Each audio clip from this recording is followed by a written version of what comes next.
Tasha Penwell, who is an educator and founder at Bytes and Bits. Did I get that right this time? Yes. She's passionate about scaling women in tech as an AWS educator, and will be sharing her insights for teaching, training, and certification for AWS Academy and AWS Restart. So, welcome, Tasha. Thank you. Thank you, everybody, for joining me, and thank you for having me. So we are obviously on a tight schedule, so I'm just going to go ahead and get started. My name is Tasha Penwell, and the founder of Bytes and Bits, located out here in southeastern Ohio. A little bit about me. I'm an AWS educator, a certified AWS solutions architect. I'm also an AWS community builder, specializing in security, cloud security. Google has a program called Women Tech Maker. I'm part of that, and all the resources that you're going to be seeing today is available through that Linktree link. AWS is awesome because it is, and there's also that QR code that you're more than welcome to grab. And the link, we're going to go ahead and put that in the chat as well, just so that everybody has it. And I will be taking any kind of questions that you have at the last few minutes of our time together.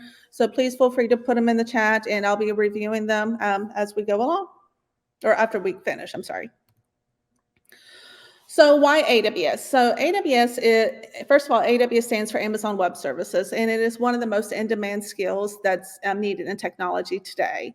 There's a variety of different certifications, no matter the path or interest of computing that you may have. So maybe you're interested in security like I am, you have an interest in data analytics, gaming, IoT, high-performance computing, such as AI, machine learning. There's a variety of different industries.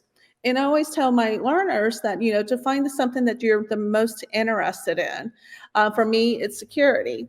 And just, see how you can utilize that with AWS, and you're going to it's going to help you build a really awesome career that in something you enjoy, and would be, help you live the life that you want to live. Whenever I have a new class, one of the first things I ask my learners is like, who's a lifelong learner? And I tell them if they don't raise their hands, they're in the wrong class, because working in technology, or specifically in AWS, you need to have that mentality of being a lifelong learner. And that means trials and errors. That means maybe some failures along the way. And you have to have that mentality that every failure is going to lead you to a learning opportunity. And those will stack up on top of each other and will give you a wonderful, wonderful experience of being, continuing to inspire some curiosity in your growth in a really fun and challenging field. The three takeaways that I would like everybody to have from our time together today is to be able to identify 2 training and lab resources that are available to anyone. I'm going to share my personal methods for guided notes and note-taking. These are things that I do whenever I'm teaching a class, or whenever I'm studying for my own certifications, or just my own continued knowledge. And also explore some different paths and resources for working towards certification. So certification is obviously one goal that you have, earning your cloud practitioner certification, your solutions architect, or maybe even a specialty certification. That's one goal that you may have, but there's other incremental goals that you can have that can continue to propel you and inspire you, and give you the proper motivation to kind of get over the hard, because it does get hard sometimes. So the first thing we're going to talk about is training and lab resources. So AWS Skill Builder and AWS Educate are 2 wonderful resources that are available free. Skill Builder, there's a free platform, and late last year they also launched another kind of like a premium version of Skill Builder. It's like $29 a month, but the free is still awesome, and that's actually what I still use, and this is also what I encourage my students to use as well, to supplement. There's a variety of subjects, and you don't need to sign up for an AWS account. All you need is your Amazon.com credentials. So there's an assumption being made that everybody has purchased something from Amazon before. And whatever your login credentials were for that, that is the credentials that you need to use to log in to Skill Builder to create an account with Skill Builder. Now, because of the time that we have in our class today, I offer, whenever you see this little link with highlight, it says video, that is actually going to take you to a platform I like to use called Loom. And you can play the video. These are short videos that will go into more details of how to use these platforms that I just don't have time to cover in our 20 minutes together today. And that's available for anybody to access.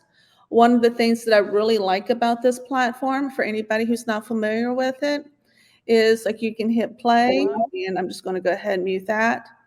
And if you get to a certain point where you have a question or you're not understanding something in the instructions, or maybe you don't see something, there's a little button here where you can comment and you can say, I don't see that, something along those lines. And I will actually get a notification and the timestamp of whenever you have that question, and I can respond to you very quickly. So even after the day's over, or later on this weekend, maybe next week, next month, next year, if you have troubles on anything, feel free to just comment on there and I will get that notification and I'll be able to respond to you directly. So throughout these slides, you'll see those type of videos embedded in there. AWS Educate is also another great resource. And let's see. So AWS Educate, it actually started it was only intended for high school and college students. I was one of the original AWS Educate Cloud ambassadors back in 2019, I think was whenever it was coming around. And it has a lot of great training and labs that you can do on a variety of subjects. Again, it was originally targeted at high school and college students, but it's now available to anybody. And there are some kind of hiccups with the registration process, and I kind of go over that in the video link here. It just kind of tells you how to get over the hiccups because it used to be pretty strict on who could access it. Now it's open for everybody, but some of the sign-up processes are kind of there's still some hiccups in there. Okay, so there's, again, some videos. If we have time at the end of our class, we'll go over one of these, but like I said, class. At the time of our session, we'll go over them, but I just want to be mindful of our time. So the next thing that we're going to talk about is guided notes and note-taking. So guided notes is something that I learned whenever I was working in higher ed. I worked in higher ed for about 8 years. And guided notes are they are prepared handouts that I provide to my learners. And the purpose of the guided notes is to give them some structure to their note-taking. So I don't know if anybody's heard of the phrase, trying to drink from a fire hose. But basically, if you're brand new to technology, if you're brand new to computing, if you're brand new to AWS, there's a lot of content just being, coming at you. There's a lot of variables. There's a lot of things you got to take in considerations and trying to make the right choice, trying to be cost optimized, thinking about high availability, all these things that come into play whenever you're trying to make a decision. And it can be overwhelming. So the purpose of the guided notes is to try to give the learners an opportunity to focus on terminology and scaffolding what they're learning as an iterative process. And in the future slides, you'll see that there's a link that gives you an idea of what that looks like. But the feedback from the students ultimately has been very positive. They have admitted that they have poor note-taking skills and poor note-taking habits. And they said that this has helped them give them some structure to the note-taking as opposed to just trying to do it on their own. And I'll go back to the note-taking section here in a little bit, but I just want to kind of follow up with the unguided notes. So the guided notes, the learner, like I said, they have the option to use this. It's not a requirement. It's just meant to be a tool to help them with their studies. If they know if they already have a learning style that works well for them, they're more than welcome to use it. It's just that's another tool for their toolbox if they need some assistance. So after the guided notes, we review and discuss. One of the things that I tell my students first thing is I hate reading from slides. I'm not going to read from slides. You guys know how to read. I am not going to read to you. You guys are expected to review the content, and then we come in for discussion.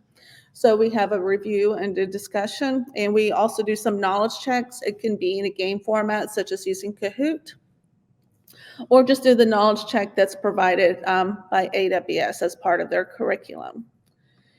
In here, again, there's another video link that explains it a little bit more detail, but in here is just like a really simple sample copy of what guided notes look like. There's a link to the skill builder, which again is available to anybody with an Amazon.com account. And there's 3 sections to it. The first section is focusing on terminology. All they need to worry about is just focusing on understanding the terms. And then their second section is a short answer.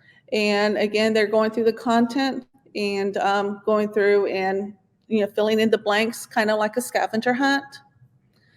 And then the third section is the long answer. And the expectation is that the students, by the time they've gone through the first and second section, that for the long answer, that they should be able to answer these without, some students will actually take this as a way to quiz themselves. If they're able to answer the questions without looking it up, then they know they have a good grasp on it. If they're struggling with it, then that gives them a barometer, a way to check to see, that gives them something to look into so that they know that this is something they need to focus on to improve their skills or to improve their studies. Let's see, and I'm going to go back to this. So note-taking, I'll talk about learning styles a lot. Note-taking is more for like the self-learner. So I'm completely self-taught on AWS, and I struggled actually to find my own learning style with AWS when learning AWS.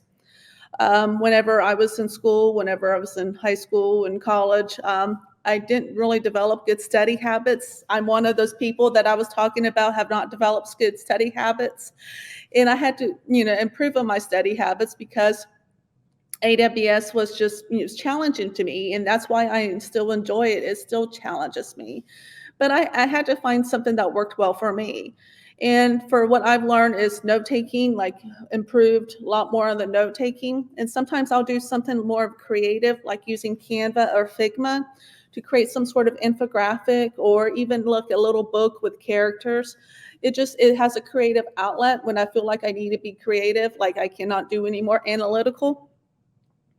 And also listening to podcasts. I'll give in the slides, there's some podcast links with AWS and some other resources. And I also encourage my students to make your own flashcards. And actually encourage you to make them instead of buying them from Amazon. You can purchase them from Amazon, but with the act of writing out and creating your own flashcards using the index cards you can get from a dollar store, that is one way that you can, that's a study that you are studying whenever you're having to read and write, and you put it on the flashcard. And then whenever you're reviewing them on your own homemade flashcards, you're improving your knowledge, you're improving your understanding and retention of the information you're trying to learn. And there's, again, a video.